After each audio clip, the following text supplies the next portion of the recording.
வணக்கம் ஐயா. இப்ப விரதங்கள்லாம் இருக்கிறாங்க. விரதங்கள் இருப்பது நல்லதா? ஒரு விடுமுறை மாதிரி நம்ம விரதங்கள் இருக்கிறாங்க. சஷ்டி விரதம், ஏகாதசி விரதம் மாதிரி.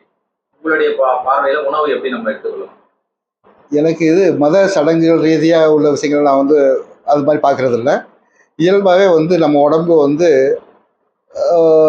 உணர்த்தும் நமக்கு. உணவு வந்து நல்லா சாப்பிடணும்னு நினச்சி மனசுக்கு தோணுச்சுன்னு வச்சுக்கங்களேன், நல்லா சாப்பிட்லாம்.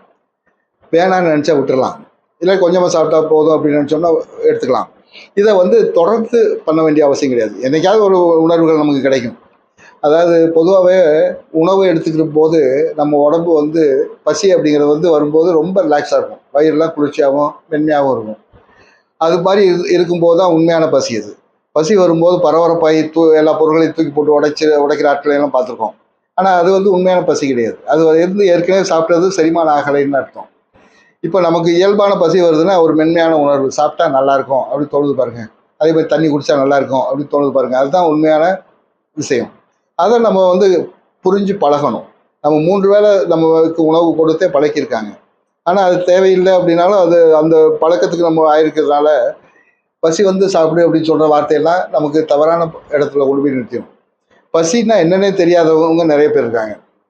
பசிங்கிறது என்னன்னு தெரியாமல் பசி வந்து சாப்பிட்றேன்னு சொல்லிட்டு உடம்புக்கு எடுத்துக்கிட்ட ஹீலர்ஸ் எத்தனையோ பேரை நான் பார்த்துருக்கேன்.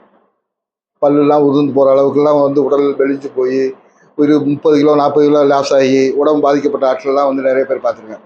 காரணம் என்னென்னா அவங்க வந்து பசின்னு என்னன்னு தெரியாமே அதை வந்து இது பண்ணுறது. இப்போ எல்லாவற்றுக்கும் ஆசைப்படுன்னு சொல்கிறாங்கல்ல. அப்போ ஒரு தனக்கு தகுதியாக உள்ள தேவையான விஷயத்துக்கு ஆசைப்பட்டால் நல்லது.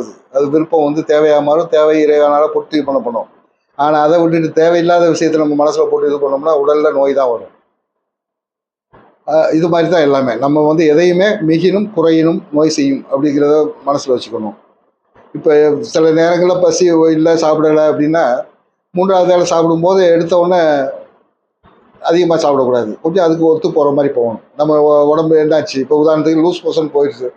ஏதோ காரணத்தினால உடம்பு தன்னை சுத்தம் பண்ணுறதுக்காக 2-3 தடவை லூஸ் மோஷன் போயிடுச்சு.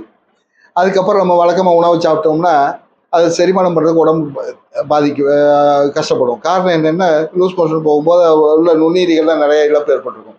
அப்போ அந்த நுண்ணுயிரிகள் இழப்பை நம்ம திரும்ப சரி பண்ணுறதுக்கு என்ன பண்ணணும்? ஒரு மோர் குடிக்கலாம், மோர் சோதான் சாப்பிட்லாம், தயிர் சாப்பிட்லாம். இதன் இந்த லாக்டோபேஸ்ன்னு சொல்லுவாங்க. அந்த இது வந்து நம்ம பெருங்குடலில் உருவாகும் போது தான் அந்த நுண்ணுயிரிகள் உருவாச்சுன்னா அடுத்த தடவை செரிமானம் சரியாக இருக்கும். அதை விட்டு திடீர்னு அதிகமாக சாப்பிட்டாங்க, ஒரு 2 நாள் பட்டி எடுத்துட்டு 3வது நாளாக சாப்பிட்டாங்கன்னு வச்சுங்களேன், வயிறு உப்புசமாகும், வயிறு வீங்கிடும், பெரிய பிரச்சனைகள் ஆளாக வேண்டியிருக்கும். எதையுமே ஆரம்பிக்கிறது நல்லது தான். ஆனால் அது முடிக்கிறது மிக சரியான நேரத்தில் முடிக்கணும். திருப்பி அதை சரி பண்ணிக்கிறதுக்கு ரொம்ப தெளிவாக இருக்கும். அதுக்கெல்லாம் தெரிஞ்சவங்க இருந்தாங்கன்னா செய்யலாம், விரதம் இருக்கலாம்.